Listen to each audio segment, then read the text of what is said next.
இன்னைக்கு வந்து படுத்து படிக்க இருக்கிறவங்க வந்து ஒரு 2 கிலோமீட்டர் நடந்து பக்கத்தில் இருக்கிற பிரைமரி ஸ்கூலுக்கு போய் குழந்தைங்களுக்கு பாடம் சொல்லி கொடுத்துட்டு இருக்கிறாங்க சார். அந்த அளவுக்கு எங்களை வந்து நாங்கள் வந்து இது பண்ணி விட்டுருக்கோங்க சார் மக்களை தேடி மருத்துவம் ஸ்கீம் மூலமாக. வீட்டில் சும்மா இருந்தவங்க இப்போ பக்கத்தில் இருக்கிற வாலண்டரியாக போய் நான் குழந்தைங்களுக்கு என்னால் முடிஞ்சதை சொல்லித்தரேன் அப்படின்னு 2 கிலோமீட்டர் நடந்து போய் ஸ்கூலில் போய் இப்போ அவங்க டீச் பண்ணி கொடுத்துருக்காங்க சார் குழந்தைங்களுக்கு.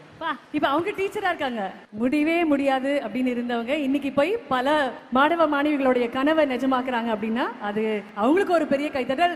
டு யூ டாக்டர் இன்னொரு மிகப்பெரிய கைத்தட்டல். Thank you so much. ஏன்னா மலைவாழ் பகுதியில் ரொம்ப ரொம்ப கடினமான சூழல்ல தான் வாழ்ந்துகிட்டு இருப்பாங்க. ஆனா அதெல்லாம் தாண்டி அங்க போய் மக்களிடம் அதை சேர்க்கணும் அந்த மருத்துவம் அப்படின்னு நினைச்ச அரசுக்கும் மீண்டும் மனமார்ந்த நன்றிகள். And thank you doctor. Thank you so much for creating that magic அப்படின்னு தான் சொல்லுவேன். நம்ம இங்கே இருந்தா கூட நம்ம ஹாஸ்பிட்டல் போகக்கூடாது, என்ன பண்ணுவாங்களோ ஏது பண்ணுவாங்களோ அப்படின்னு பயம் நிறைய பேருக்கு எங்கள் ஊரில் இருக்கிறவங்களுக்கு. அங்கே வந்து யாருமே வர்றதில்ல. மலை ஏறி 4 கிலோமீட்டருக்கு மேல் வரணும் மேடு ஏறி.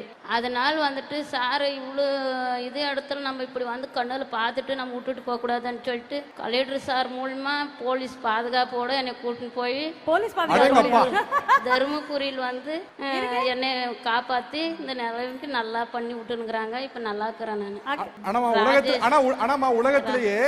உலகத்திலேயே போலீஸ் பாதுகாப்போட மருத்துவமனைக்கு போன ஒரே ஆள் நீங்க தான். ஆமா சார், எனக்கு பயம். ஒருவேளை இந்த பாலின வள மையம் முன்னாடி இருந்துச்சுன்னா என்னோட தந்தையாரை வந்து நான் இழந்திருக்க மாட்டேன். எங்க அப்பா என் கூட இருந்திருப்பாங்க. இந்த சொசைட்டியோட அவச்சொல்லுக்கு நான் ஆளா இருக்க மாட்டேன். இப்போ அதாவது பிரிச்சு வைக்க நிறைய இடங்கள் இருக்கு, ஆனா சேர்த்து வைக்கிறதுக்கு எங்களுடைய பாலின வள மையம் இருக்கு. இந்த பாலின வள மையம் நிறைய குடும்பங்களை ஈகோங்கிற ஒரு வார்த்தையை வச்சுக்கிட்டு எங்களுக்கு டிவோர்ஸ் வேணும், எங்களுக்கு இழப்பீடு வேணும்னு கேட்டு வர நிறைய பெண்களுக்கு தொடர்ச்சியா நாங்க ஒருங்கிணைந்த சேவை மையம் மூலமா கவுன்சிலிங் கொடுத்து இன்னைக்கு பல குடும்பங்களை நாங்க சேர்த்து வச்சு அவங்க நிறைய பேர் சந்தோஷமா இருக்காங்க. இந்த அத்தனையும் உருவாக்குறதுக்கு ஒரே காரணம் இந்த பாலின வள மையம். இந்த பாலின வள மையத்தை உருவாக்கி தந்த துணை முதல்வர்கள் அவர்களுக்கும் தமிழக அரசுக்கும் எங்களுடைய நெஞ்சார்ந்த நன்றி. சாதனைகள் செய்யக்கூடிய அவ்வளோ நமக்குள்ள வந்து ஒரு ஸ்டாமினா இருக்குது, ஒரு எனர்ஜி இருக்குது, நமக்குள்ள அவ்வளோ ஒரு கான்ஃபிடன்ஸ் இருக்குது. அண்ட் தமிழ்நாடு கவர்மெண்ட் மூலமா நமக்கு எவ்வளவோ அழகான திட்டங்கள், நம் பெண்களுக்காக அவ்வளோ திட்டங்கள் பண்ணியிருக்காங்க, பண்ணிட்டு தான் இருக்கிறாங்க, இனிமே நிறைய பண்ண போறாங்க. அதுக்கு எல்லாமும் நாம நன்றி சொல்லணும். நாங்க எல்லாரும் ஒண்ணுதான். கஷ்டம் வரும், ஆனா அதுவே நிரந்தரமா இல்லையா? அதுவும் கடந்து போகும். சந்தோஷமா இருப்போம், ஹாப்பியா இருப்போம், பாசிட்டிவா இருப்போம். மேடம் உங்ககிட்ட இருந்து ஆரம்பிக்கலாமா? நீங்க ஆரம்பிங்க, சொல்லுங்க. என் பேர் சரண் வித்யா, பாப்பா பேர் கனிஷ்கா. நாங்கள் கோயம்புத்தூர்லேருந்து வரோம். பாப்பாவுக்கு வந்து 3 வயசு இருக்கும்போது டாக்டர் கிட்ட போனால் அவங்க சரியாக பேசலை. செக் பண்ணி பார்க்கும்போது தான் தெரிஞ்சுது காது கேட்கல, 2 காதுமே கேட்கல அப்படிங்கிறது தெரிஞ்சுது. அதுக்கப்புறம் ப்ரைவேட் ஹாஸ்பிட்டலில் தான் நாங்கள் போனோம். அங்கே வந்து இந்த காக்லியர் இம்ப்ளான்ட் சர்ஜரி பண்ணுறதுக்கு வந்து 17 lakhs to 18 lakhs ஆகும் அப்படின்னு சொல்லி சொன்னாங்க. அது பண்ணிட்டு 1 year வந்து ஆடிட் வெர்பல் தெரப்பி கொடுக்கணும், அந்த தெரப்பிக்கு 2 lakhக்கு மேலே செலவாகும் அப்படின்னு சொல்லி சொன்னாங்க. அப்படி இருக்கும்போது தான் ஒரு டாக்டர் சொன்னாங்க, இது வந்து கோயம்புத்தூர் ஜிஹெச்ல வந்து ஃப்ரீயாகவே பண்ணுறாங்க, காப்பீட்டு திட்டத்து மூலிமா பண்ணிக்கலாம், கலைஞர் காப்பீட்டு திட்டத்து மூலிமா நீங்கள் பண்ணிக்கலாம் அப்படின்னு சொல்லி சொன்னாங்க. நாங்கள் அங்கே போனோம். எல்லாமே அவங்க எங்களுக்கு ஃபுல்லாக எல்லாமே சப்போர்ட் பண்ணி கொடுத்தாங்க. ஆக்சுவலாக சர்ஜரிலேயே ஒரு சின்ன இஷ்யூ இருந்தது. டாக்டர் வந்து பண்ணினாலுமே 99% வந்து வாய்ப்பு இல்லை அப்படின்னு சொல்லி தான் ப்ரைவேட் ஹாஸ்பிட்டலில் சொன்னாங்க. ஆனால் ஜிஹெச்ல வந்து அதே தான் சொன்னாங்க. பட் என்ன சொன்னாங்கன்னா, இது பெண் குழந்தையா இருக்கிறதுனால நம்ம அப்படி விட முடியாது, நாங்கள் ட்ரை பண்ணுறோம் அப்படின்னு சொல்லி பண்ணாங்க. பண்ணி 1 year ஃப்ரீயாகவே ஆடிட் வெர்பல் தெரப்பியும் கொடுத்தாங்க. இன்னைக்கு வந்து கனிஷ்கா நல்லா பேசுகிறாங்க, ஸ்கூலுக்கு போகிறாங்க, நார்மல் ஸ்கூலில் படிக்கிறாங்க. இன்னைக்கு வெர்பல் தெரப்பி மூலமாக கனிஷ்கா நீங்க பேச ஆரம்பிச்சிருக்கீங்க. ஒரு சில வார்த்தைகள் பேசுறீங்களா? will you say hi to everybody? சொல்லுங்க ப்ளீஸ். இப்போ நாங்கள் நல்லா ஸ்கூலுக்கு போகிறேன், நான் நல்லா படிக்கிறேன், சூப்பராக படிக்கிறேன். கோயம்புத்தூரில் ஜிகேஷுக்கும் உங்களுக்கும் ரொம்ப தேங்க்ஸுங்க. ஓ, நீங்க பாட்டு பாடுவீங்கன்னு கேள்விப்பட்டேனே, பாட்டு பாடுவீங்களா? ஒரு 2 வரி பாடலாமா? பாடுங்க. என்ன பாட்டு பாட போறீங்க? பாடுங்க. ஆலமரத்துல விளையாட்டு, அணிலே அணிலே கை தட்டு, குக்கு குக்கு குயின் பாட்டு, கொஞ்சம் கிளியே தலையாட்டு, குட்டி குரங்கே வாலாட்டு, சின்ன முயலே மேல கொட்டு, சிங்க குட்டியே தாளம் தட்டு, எல்லாருக்கிட்ட ஆடிக்கிட்ட ஏழிலோ பாய் கிட்ட ஒண்டா கட்டா சேர்ந்துக்கிட்டு ஓடி வாங்க துள்ளிக்கிட்டு ஓடி வாங்க துள்ளிக்கிட்டு. This is huge. This is big. பெரிய கைத்தட்டல் கனிஷ்காக்காக. எல்லாரும் சேர்ந்த மாதிரி கொடுங்கம்மா. Come on. Everybody together. Kanishka. So proud of you தங்கம். அம்மா ஸ்டார்டிங்ல மகள் பேச மாட்டேங்கான்னு ஃபீல் பண்ணீங்க. இப்போ இவ்வளவு பேர் முன்னால பாடவே செய்றா. இப்போ எவ்வளவு சந்தோஷமா இருக்கு? ரொம்ப சந்தோஷமா இருக்கு சார். இதை விட எனக்கு பெரிய சந்தோஷம் எதுவுமே இல்லை. அவ பேசவே மாட்டாளான்னு நினைச்சேன். இன்னைக்கு இவ்வளோ அழகா பாடுறா. ரொம்ப சந்தோஷமா இருக்கு. ரொம்ப தேங்க்ஸ் சொல்லிக்கிறேன். நான் ஜிஹெச்ல வந்து சரவணன் சார், அலி சுல்தான் சார் டீம் தான் சார் இவ்வளோ சப்போர்ட் பண்ணாங்க. அவங்களுக்கு நான் ரொம்ப தேங்க்ஸ் சொல்றேன்.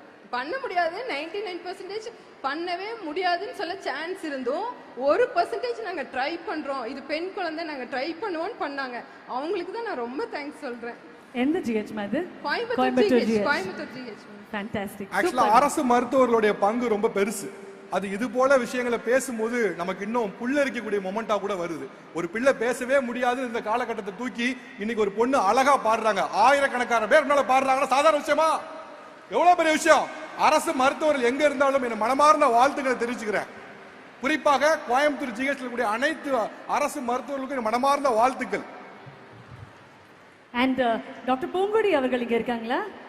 ஓகே, டாக்டர் பூங்கொடி அவர்கள், அவங்களுடைய டாக்டரும், அவங்களுக்கும் ஒரு பெரிய பெரிய தேங்க்யூ. பூங்கொடிமா நீங்க சொல்லுங்க. என்னுடைய பேர் பூங்கொடி. என் ஊர் வந்து கொடகரை. நாங்கள் வந்து மலைவாழ் மக்கள். நான் 8ஆம் கிளாஸ் வரையும் படிச்சிருக்கேன். எனக்கு வந்து 23ல் ஸ்ட்ரோக் ஆயிடுச்சு.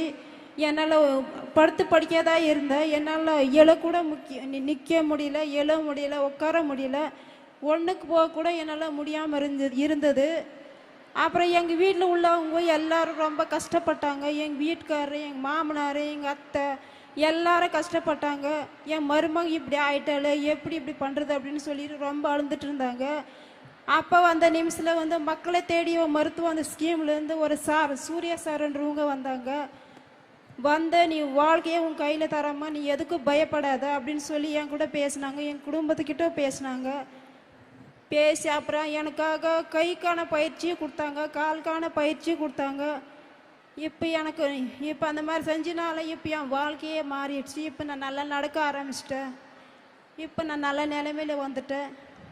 என் குடும்பமே நல்லா இருக்கு. என் வாழ்க்கையை இப்போ என் கையில் வந்து மறிக்குது. ரொம்ப சந்தோஷமா இருக்கு. கேட்கவே ரொம்ப சந்தோஷமா இருக்குமா? அந்த சூர்யா சார் எங்க இருக்காங்க? சார்ட்ட மைக் கொடுங்க. ஆக்சுவலா அந்த அம்மா சொல்லும் போது நடக்கவே முடியாம ரொம்ப சிரமமான கண்டிஷன்ல இருந்தேன் அப்படின்னாங்க. ஆமாங்க சார். முதல்ல வரும்பொழுது அவங்களுக்கு என்ன சிரமம் இருந்தது, அவங்க வீட்டுல எப்படி இருந்தாங்க, இப்போ அவங்க நல்ல நிலைமையில பார்க்க முடியுது. பட் தொடக்க நிலை எப்படியாக இருந்துச்சு, அரசு முகாம் எப்படி அதுக்காக உதவுச்சு? ஆமாங்க சார். என்னோட பெயர் வந்து சூர்யாங்க சார். நான் வந்து என்மாரி மருத்துவராக இருக்கேன், பிசியோதெரபிஸ்டாக இருக்கேன் மக்களை தேடி மருத்துவமில். என்னோட வட்டாரம் வந்து தள்ளிங்க சார், அதில் தான் ஒர்க் பண்ணிகிட்டு இருக்கோம்.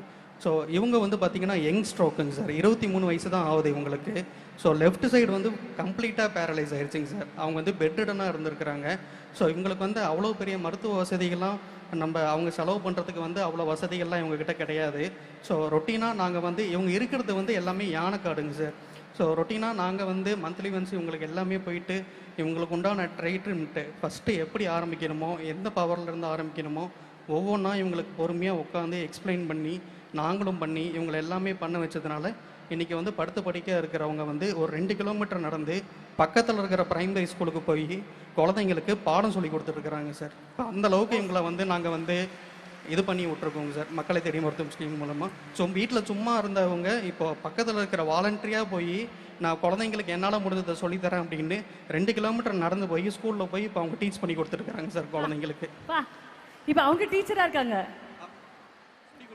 முடியவே முடியாது அப்படின்னு இருந்தவங்க இன்னைக்கு போய் பல மாணவ மாணவிகளுடைய கனவை நிஜமாக்குறாங்க அப்படின்னா அது அவங்களுக்கு ஒரு பெரிய கைத்தட்டல்.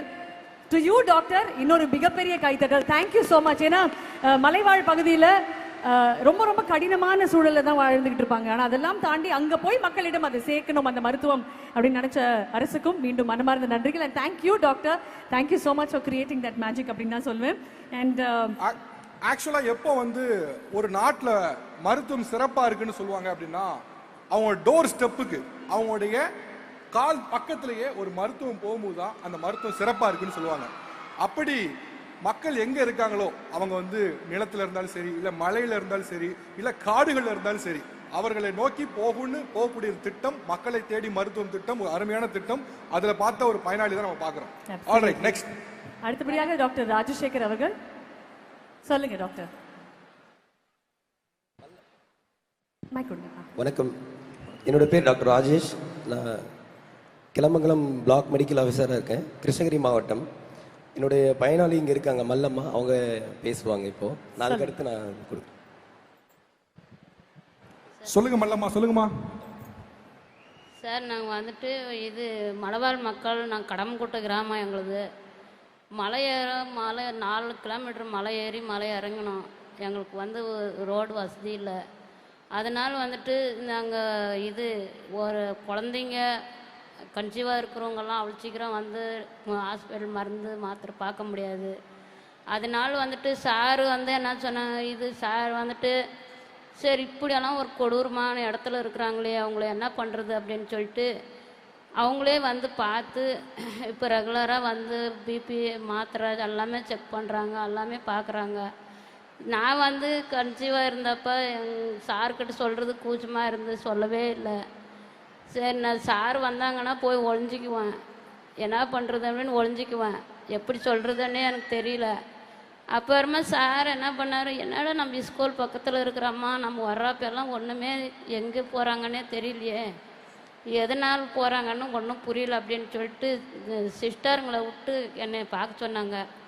பார்த்ததுமே சிஸ்டர் வந்து என்னவோ அவங்க முகமெல்லாம் வீங்கிருக்கு, கை கால் வீங்கிருக்கு, அவங்களுக்கு வந்து ப்ரெட்டு கொஞ்சம் கம்மியாக இருக்குங்க சார், என்ன பண்ணுறதுன்னு ஒன்றும் தெரியல, அவங்கள பார்த்தே ஆகணும், பாவம் 7 குழந்தைங்கள வச்சுக்கிட்டு அந்த அம்மா என்ன கஷ்டப்படும், அவங்களுக்கு வந்து எந்த வசதியுமே இல்லை, நம்மளே தவிர நம்ம யாரும் பார்க்க முடியாது அவங்கள வந்து அப்படின்னு சொல்லிட்டு அவங்களே பேசிக்கின்னு வந்து சார் என்கிட்ட எதுவுமே பேசலை, அப்படியே குட்டோட இறங்கி வந்துட்டார்.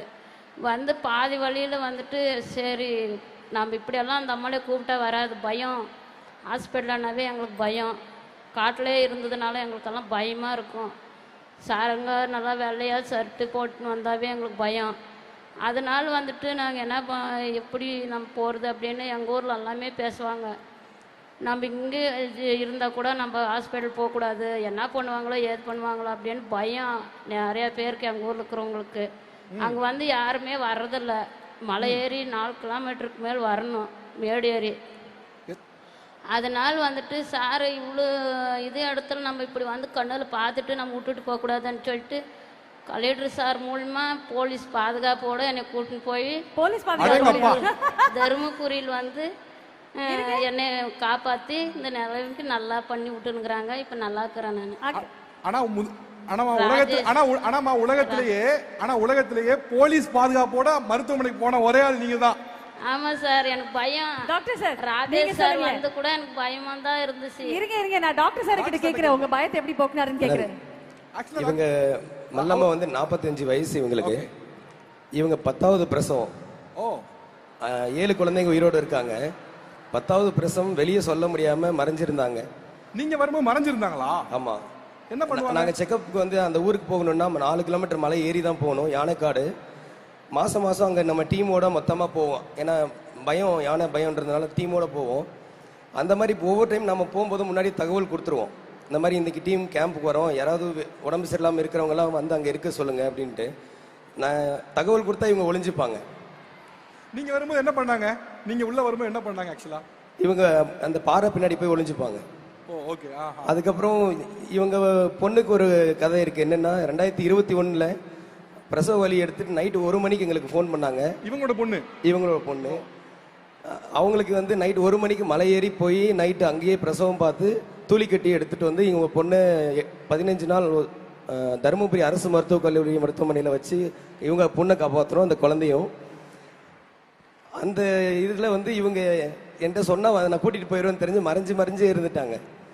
அப்புறம் நான் சிஸ்டரில் விட்டு பார்க்கும்போது மூஞ்செல்லாம் வீக்கமாக இருந்தது. பிளட்டு வந்து 3 கிராம் 3 கிராம் தான் ரத்தம் இருந்தது, ஹீமோகுளோபின். ஆமாம், ஹீமோகுளோபின். கூப்பிட்டு வரவே இல்லை. நான் சைலண்டாக கீழே இறங்கிட்டேன். கலெக்டர் சார் மதிப்புக்குரிய மாவட்ட ஆட்சியருக்கு ஃபோன் பண்ணி, சார் எங்களுக்கு ஒரு இஷ்யூ இருக்குது, போலீஸ் சப்போர்ட் ரெவென்யூ சப்போர்ட் வேணும் அப்படின்னு சொல்லி கேட்டு காலையில் 7 மணிக்கெல்லாம் மலைக்கு போயிட்டு கூட்டிகிட்டு போயிட்டோம். ஆனால் டாக்டர் 3 கிராம்னா ரொம்ப ஆபத்து இல்லையா? அனிமிக் ஆயிடுவாங்களே. அந்த ஆபத்து என்ன சொன்னாலும் கேட்கல, பயம். ஆனால் இத்தனைக்கும் அவங்க பொண்ணை நாங்கள் தான் காப்பாற்றணும். நான் தான் என்ன கூப்பிட்டாலும் வரவே இல்லை. அவர் 4 கிலோமீட்டர் ஏறி இறங்கணும். இவங்க விட்டுட்டு வந்துட்டாங்கன்னா இவங்களுக்கு மீதி இருக்கிற அந்த 6 குழந்தைங்களே பார்க்க முடியாது, யாருமே கிடையாது. கூலி வேலைக்கு போகணும், 50 ரூபா 100 ரூபா தான் ஒரு நாளைக்கு சம்பாதிப்பாங்க. அந்த மாதிரி இருக்கிற சூழல் இருக்கிறதுனால அவங்க வரவே இல்லை. அப்புறம் பண உதவியும் செஞ்சு கூப்பிட்டு போயிட்டு அட்மிஷன் பண்ணி பிளட் போட்டு குடும்ப கட்டுப்பாடு சர்ஜரியும் பண்ணி சார் 10வே கொஞ்சம் டேஞ்சரஸ் நம்பர் தான் சார். அதனால இவங்க இப்போ எல்லாரையும் பாத்துக்கிறாங்க. சூப்பர். எங்க அந்த யானைக்காட்டுல அவ்வளவு பெரிய சவால்லையும் தோணுது என்னன்னா, இவங்க இல்லைன்னா அந்த 7 பேரை பாத்துக்கவும் முடியாது, அவங்க ஹஸ்பண்ட்னாலையும் பாத்துக்க முடியாதுன்ற ஒரு சூழலா இருந்தது. அம்மா, முதல் முறையா அந்த டாக்டரை பார்த்து பயந்தீங்கல்ல, இப்ப அந்த டாக்டர் உங்களுக்கு யாரு? சாமி மாறிங்க சார். தமிழ் நிலம் தெரிந்த ஒரு மருத்துவர் அப்படின்றவர் நீங்க தான் சார். ஏன்னா ஒரு 7 பெண் குழந்தைகள் இருக்காங்க, அவங்கள பாத்துக்கிறதுக்கு இந்த அம்மா இருந்தே ஆகணும் அப்படின்னு நம்ம தேடி போய் மருத்துவம் கொடுக்கறதுன்னு ஒண்ணு. ஆனா தேடி போய் கொடுக்கும்போது கூட அந்த மருத்துவம் பார்த்து பயந்து, இல்லம்மா இது உங்க நல்லதுக்காக தான் அப்படின்னு கன்வின்ஸ் பண்ணி அவங்களை கூட்டின்னு போய் இன்னைக்கு ஆயிரக்கணக்கான பெண்களுக்கு முன்னாடி ஒரு முன்னுதாரணமாக நிக்க வைத்ததுக்கு டாக்டர் ராஜசேகர் உங்களுக்கு மனமார்ந்த நன்றிகள். Thank you so much. Absolutely appreciate. Thank you. அவருக்காக நல்ல கை தட்டலாமா? நமக்கு நல்ல செய்யறவங்களுக்கு எவ்வளவு கை தட்டாலும் 10 10. Nice, very nice. அடுத்து ஷர்மிளா அம்மா. என் பேர் ஷர்மிளா. நான் கன்னியாகுமரி மாவட்டத்தில் கல்லடை என்ற ஒரு பூட்டேட்டி என்ற ஊர்லேருந்து தான் நான் இங்கே வந்திருக்கேன். நான் இங்கே வந்தது ஒரு இன்டர்வியூ அட்டன் பண்ணுறதுக்கு தான் வந்திருந்தேன். கம்பெனியில் இன்டர்வியூ அட்டன் பண்ணுறதுக்கு வேண்டி தான் நான் இங்கே வந்தது. நான் வரும்போது தனியாக தான் வந்தேன். எங்கள் வீட்டில் வந்து இத்தனை வருஷமும் வீட்டிலே தான் வச்சுருந்தாங்க, 26 வருஷமும். இப்போ தான் நான் வெளி ஊருக்கே நான் வந்திருக்கிறது. தனியாக தான் வந்தேன். எங்கள் அம்மா நல்லா அழுதாங்க. இந்த பொண்ணு எப்படி அங்கே போய் ரன் பண்ண போகிறா, என்ன மாதிரி அந்த இடம், அவள் போகிற இடம் எப்படி இருக்கும் அப்படின்னு தெரியாமல் பயந்தாங்க. என்கிட்ட சொன்னாங்க நீ போக வேணாம் அப்படின்னு. ஆனால் நான் வீட்டு சூழ்நிலை சரியில்லாதனால நான் என்ன பண்ணேன்னா, இல்லை முடியாது, நான் வெளியில் போய் ஆகணும்னு சொல்லிட்டு நான் இங்கே வந்தேன். இங்கே வரும்போது நான் தனியாக வந்தனால நான் எந்த பிளான் இல்லாமல் வந்தேன். எந்த ரூமோ ஹாஸ்டல் எதுவுமே நான் பார்க்காம வந்துட்டேன். ஃபஸ்ட்டு வந்ததுமே என்னோடய லக்கேஜ் எல்லாம் வைக்கணுமேன்னு சொல்லிட்டு ஒரு ப்ரைவேட் ஹாஸ்டல் போயிருந்தேன். அங்கே போய் பார்த்தா ரொம்ப ஒரு மாதிரி நீட் இல்லாமல் இருந்து, ஒரு 6-7 பேர் இருக்காங்க ஒரு ரூமில், க்ளீனாகவும் இல்லை, அதுவும் இல்லாமல் ஒரு மாதிரி ஸ்மெல்லாக இருந்து. சரி ஓகே நம்ம இங்கே போவோம், இன்டர்வியூ அட்டன் பண்ணிட்டு வந்துடுவோம். ஏன்னா எனக்கு அன்னைக்கு இன்டர்வியூ இருந்து, எதுவாக இருந்தாலும் அங்கே போயிட்டு பார்ப்போம் அப்படின்னு சொல்லிட்டு நான் இன்டர்வியூ அட்டன் பண்ண போயிருந்தேன். அங்கே போயிட்டு இன்டர்வியூலாம் அட்டன் பண்ண அப்புறம் எங்கள் சார் ஓகே நீ வேலைக்கு வந்துடுமா, இந்த நாள் ஜாயின் பண்ணு அப்படின்னு சொன்னாங்க. ஆனால் நான் சார்கிட்டே கேட்டேன், சார் இப்படி எனக்கு வந்து ரூம் எதுவும் கிடையாது, நான் வந்து தனியாக தான் இங்கே வந்திருக்கேன், நான் எந்த ரூமும் பார்க்காம ஹாஸ்டல் எதுவுமே நான் ரெடி பண்ணாமல் நான் இங்கே வந்துட்டேன், எனக்கு ஏதாவது ஒன்று ரெடி பண்ணி தர முடியுமான்னு நான் கேட்டேன். அப்போ எங்கள் சார் என்ன பண்ணாங்கன்னா, அவங்களுக்கு தெரிஞ்சவங்கள்ட்ட கேட்டாங்க. அப்புறம் வந்து கூகுளில் சர்ச் பண்ணி பார்க்கும்போது இந்த தோழி ஹாஸ்டல் பற்றி தெரிஞ்சுது, அது கவர்மெண்டோடது அப்படின்னு சொல்லிட்டு சொன்னாங்க. அப்போ எங்கள் சார் வந்து என்ன சொன்னாங்க, நீ அங்கே போய் கேளு அப்படின்னு. அப்போ எனக்கு ஒரு பதட்டம் இருந்து, ஏன்னா கவர்மெண்ட் ஹாஸ்டலு எப்படி இருக்குன்னு கூட தெரியாது, கவர்மெண்ட் நீட்டாக இருக்குமா இல்லை நமக்கு சேஃபாக இருக்குமான்னு கூட தெரியாது. ஆனால் ஒரு பயத்திலேயே நான் வந்துட்டேன். சரி போய் பார்ப்போம் என்ன ஆகுது, நமக்கு தங்குறதுக்கு இடம் வேணும்ல, அதனால நான் வந்துட்டேன். அங்கே வந்த அப்புறம்தான் என்ட்ரன்ஸ் பார்த்தா வேற லெவலில் இருந்து. ஏன்னா பில்டிங் ரொம்ப பெருசாக, என்ட்ரன்ஸு பயங்கரமாக இருந்து. என்ன சொல்கிறதா, என்னடா இது கவர்மெண்டில் இப்படி ஒரு பில்டிங் கட்டியிருக்காங்களா அப்படின்னு சொல்லிட்டு ஒரு ஆச்சரியம் வேற. சுற்றி வேற கேமரா வேற இருந்தது எல்லா பக்கமும். செக்யூரிட்டி வந்து ஒரு 3 பேர் இருந்தாங்க. போனதுமே என்னம்மா யாரை பார்க்கணும் அப்படின்னு கேட்டாங்க. நான் வந்து இப்படி எனக்கு ரூம் இல்லை, நான் இங்கே வந்து கேட்குறதுக்கு வந்திருக்கேன் அப்படின்னு. ஆனால் ஒரு பயமும் இருந்து, நம்ம கூட இருக்கிறவங்க எப்படி பழக போகிறாங்க, நமக்கு தெரியாதவங்க, இந்த ஹாஸ்டலில் நம்ம எப்படி தங்க போகிறோம், அப்படி பயம் இருந்து. எங்கள் அம்மா என்னன்னா வீட்டுக்கு வா அது உனக்கு செட் ஆகாது அப்படின்னு சொல்லிட்டு கூப்பிட்டுட்டு இருந்தாங்க. நான் இல்லை முடியாது, நான் போய்வே தீருவேன் அப்படின்னு சொல்லிட்டு. பிறகு உள்ளாடி என்ட்ரன்ஸ் உள்ளாடி போகும்போது நல்லா இருந்து ஹாஸ்டல் பார்க்குறதுக்கு. என்ன சொல்கிறது, சுற்றி கேமரா இருக்கும்போதே நமக்கு ஒரு மனசுக்குள்ளே தோணல, பரவாயில்ல நம்ம இங்கே வந்து சேஃபாக இருப்போம் அப்படின்னு சொல்லிட்டு தோணும்ல, அந்த மாதிரி தான். உள்ளாடி போனதுமே நான் வார்டன் அக்காட்ட சொல்லிட்டேன், இப்படி எனக்கு ரூம் கிடையாதுக்கா, நீங்கள் ஒன்றும் ரெடி பண்ணி தர முடியுமா அப்படின்னு சொல்லிட்டு, இருமா பார்த்து சொல்கிறேன்னு சொல்லிட்டு தான் அவங்க இது பண்ணாங்க. நான் வந்து அமௌண்ட்டு கேட்டேன், எவ்வளவு ஃபீஸ் ஆகும் அப்படின்னு சொல்லிட்டு. அவங்க என்ன சொன்னாங்கன்னா, ஃபஸ்ட்டு ஸ்டார்டிங்கில் வந்து 4500ன்னு சொன்னாங்க. அதுக்கப்புறம் 3 மந்த்துக்கு அப்புறம் உனக்கு 3800 தான் வரும் அப்படின்னு சொல்லியிருந்தாங்க.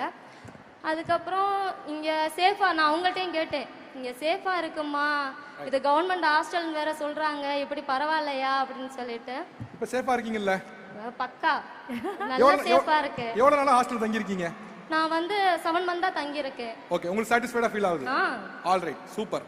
ஆக்சுவலாக என்னன்னா, எப்பயுமே ஒரு இடத்துலேருந்து இன்னொரு இடத்துக்கு போகும்போது 2 விதமான தயக்கம் வரும். ஒன்று வந்து எப்படி போக போகிறோம், மோட் ஆஃப் டிரான்ஸ்போர்ட் என்ன, இன்னொன்று எங்கே தங்க போகிறோம் அப்படின்னு. ரெண்டாவதான எங்கே தங்க போகிறோங்கிறதுக்கு தோழி விடுதி ரொம்ப அருமையான திட்டம் மூலமாக நிறைய பேர் கிராமத்துலேருந்து சிட்டிக்குள்ள வரும்னு நினைக்கிறவங்களுக்கு பெரிய தயக்கம் என்னன்னா, சென்னை மாதிரியான பெருநகரத்தில் எனக்கு சொந்தக்காரங்க யாருமே இல்லையே, நான் எங்கே போய் தங்குவது, போய் வெளியில் தங்குறதுக்கு பணமும் இல்லை, என்ன பண்ணுறது அப்படின்னு. அவர்களுக்காக ஒரு தீர்வாக தோழி விடுதி. ரைட், ரொம்ப நன்றிமா. நன்றி. ரைட், தேங்க்யூ கண்ணா. பிரமிளா இருக்கீங்களா? பிரமிளா சொல்லுங்கம்மா. என் பேர் பிரமிளா. நான் வந்து தூத்துக்குடி மாவட்டம் சாத்தான்குளம் வட்டம் ஒரு சொக்கன்குடியிருப்பு அப்படிங்கிற ஒரு கிராமத்துல இருந்து தான் வந்திருக்கேன். நான் எதில் பணி செய்கிறேன் அப்படின்னா, நம்முடைய மாண்புமிகு துணை முதல்வர் உதயநிதி ஸ்டாலின் சார் அவங்க வந்து ஸ்டார்ட் பண்ண பாலின வள மையம், அதாவது சுய உதவிக்குழு மகளிருக்கும் சரி அனைத்து மகளிருக்கும் சரி பாலினம் சம்பந்தப்பட்ட பிரச்சனைகளுக்கு தீர்வு காண்ற இடமா பாலின வளமை இருக்கும் அப்படிங்கிறது வந்து அது நிறுவனாங்க. அதில் வந்து நான் பணி செஞ்சுட்டு வரேன்.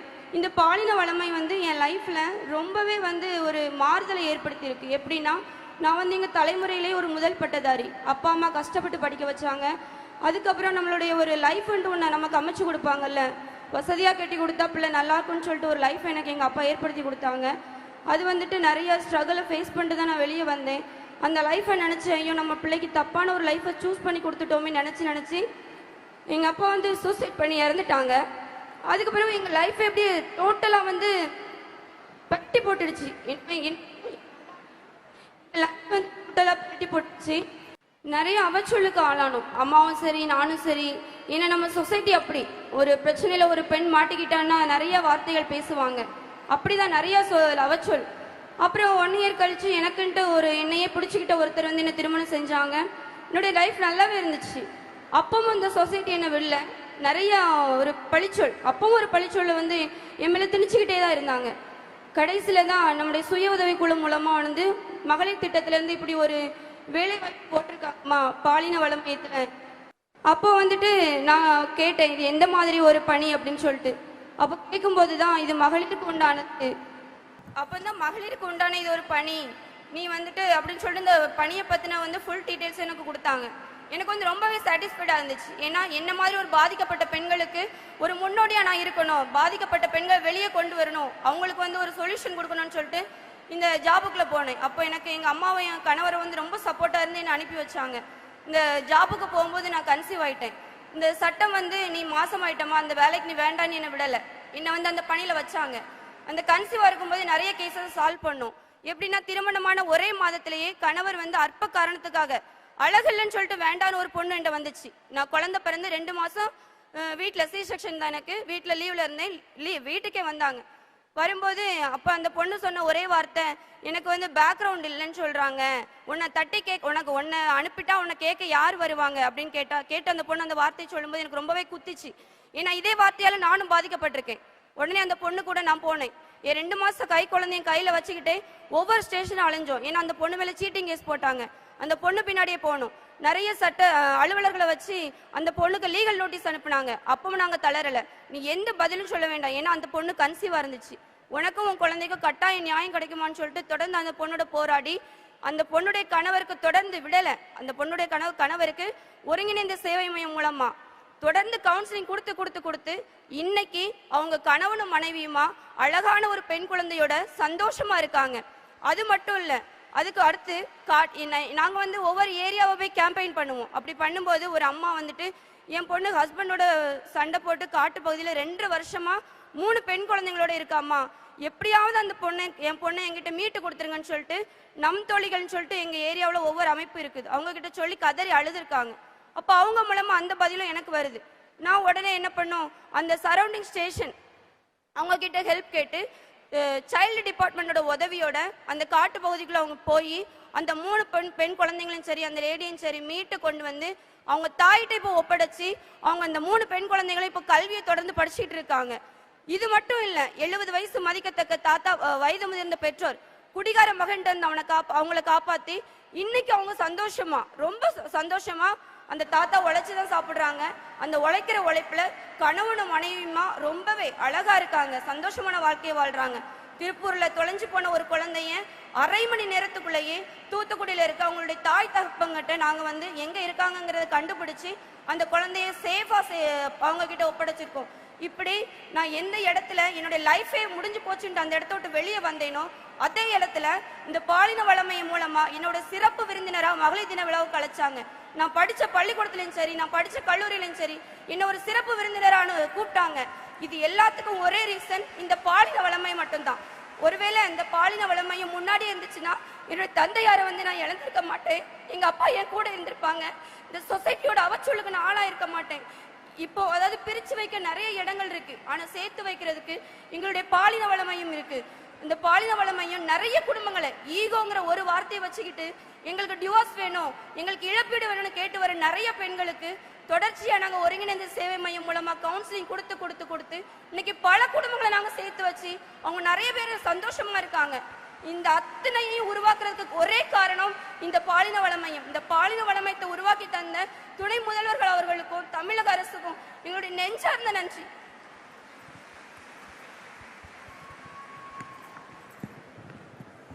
பொதுவாகவே ஒரு அரசு என்பது வந்து மக்களுக்கான தேவையை மட்டும் பார்க்காம மக்களுக்கான பாதுகாப்பையும் உறுதி செய்யணும்.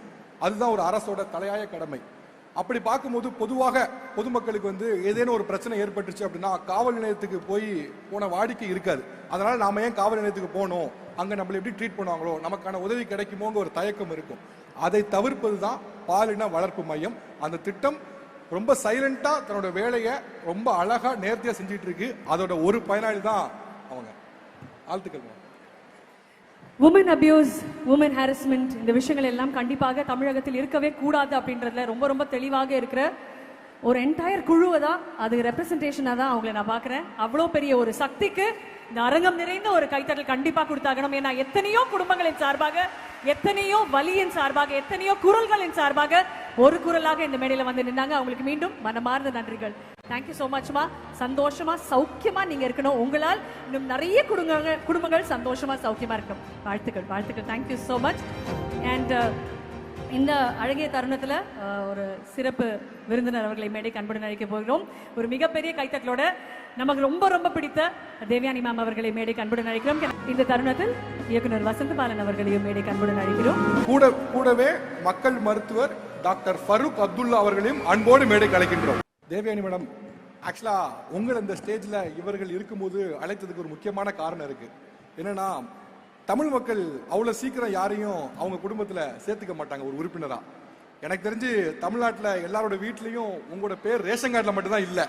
ஆனா எல்லாரும் உங்களை அவங்க வீட்டில் ஒரு ஆளா பாக்குறாங்க. சூரிய வம்சம் தொடங்கி நிறைய படங்களை சொல்லலாம். உங்களை அவங்க வீட்டில் ஒரு ஆளா பாக்குறாங்க. ஸோ நீங்கள் அவர்கள் பிரதிநிதியாக நீங்கள் சொல்ல நினைக்கிற விஷயம். இங்கே வந்திருக்கும் அனைவருக்கும், அழகான பெண்கள் எல்லாருக்கும் உங்க தேவயானி ராஜகுமாரனின் அன்பான வணக்கம்.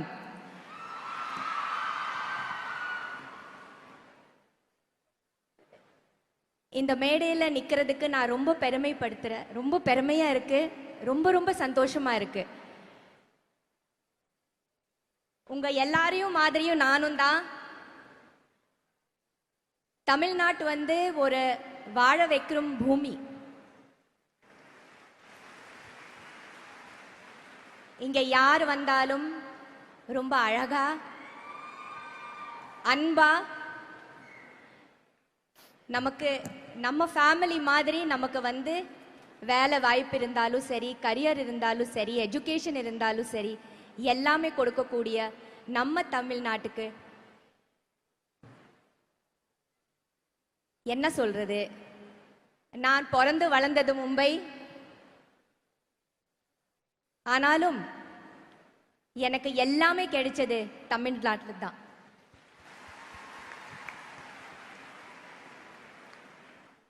நான் வரும்போது ரொம்ப அழகா எனக்கு அன்பா படம் வாய்ப்பு கொடுத்து பேரும் புகழும் எல்லாமே இன்னைக்கு நான் என்னவா இருக்கிற எல்லாமே எனக்கு இந்த தமிழ் பூமி கொடுத்தது. இதுக்கு எப்பவுமே சிரம் தாழ்ந்த என்னோட நன்றிகளும். ரொம்ப அழகான பூமி நம்ம பூமி, ரொம்ப பாதுகாப்பான ஒரு பூமி, நம்ம எல்லா பெண்களுக்கும் தன்னம்பிக்கை கொடுக்கிற ஒரு பூமி இல்லையா? ஒரு பெண்ணா நம்ம பிறந்தாலும் ஜெயிச்சிட்டோம் இல்லையா? கண்டிப்பா நம்ம எல்லாரும் சாதனை செய்பவர். ரொம்ப நிறைய நமக்குள்ள ஒரு சாதனைகள் செய்யக்கூடிய அவ்வளோ நமக்குள்ள வந்து ஒரு ஸ்டாமினா இருக்குது, ஒரு எனர்ஜி இருக்குது, நமக்குள்ள அவ்வளோ ஒரு கான்ஃபிடென்ஸ் இருக்குது. அண்ட் தமிழ்நாடு கவர்மெண்ட் மூலமா நமக்கு எவ்வளவோ அழகான திட்டங்கள், நம் பெண்களுக்காக அவ்வளோ திட்டங்கள் பண்ணியிருக்காங்க, பண்ணிட்டு தான் இருக்கிறாங்க, இனிமே நிறைய பண்ண போறாங்க. அதுக்கு எல்லாமும் நாம நன்றி சொல்லணும் இல்லையா? So thank you so much Tamil Nadu government. ரொம்ப ரொம்ப சந்தோஷம், எனக்கு ரொம்ப பெருமை. எனக்கும் இங்க வந்து இந்த மாதிரி பேசுறதுக்கு ஒரு வாய்ப்பு கொடுக்கறதுக்கு, உங்க இந்த மேடையில நிக்கிறதுக்கே இட்ஸ் ஒரு தனியா ஒரு பெருமையும் ஒரு கௌரவம் தான், அது ஆனர் தான். ஸோ இந்த மாதிரி வெல்லும் பெண்களோட எந்த நிகழ்ச்சிக்கு எனக்கு கூப்பிடுறதுக்கு I would like to thank the government, Tamil Nadu government. And thank you so much. எல்லா பயங்கரமான இன்ஸ்பைரிங் உங்களோட லைஃப் ஜேர்னி இருக்குது,